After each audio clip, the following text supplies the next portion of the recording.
Polwan juga yang saat ini dipercaya oleh pimpinan untuk sebagai Kapolsek di Mapangit di Polresta Manado.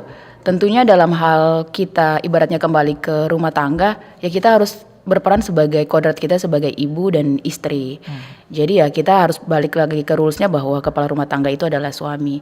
Dalam hal untuk membagi waktu tentunya kita tidak bisa 1 kali 24 jam itu kita harus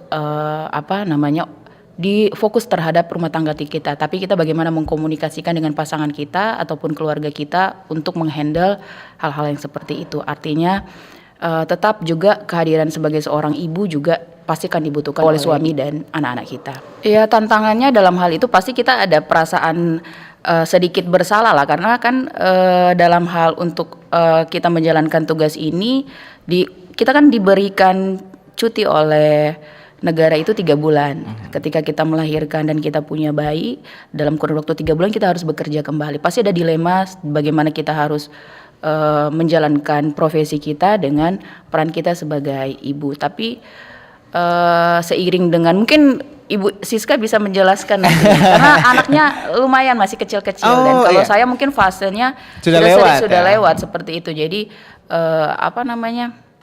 lebih bagaimana kita membagi waktu aja.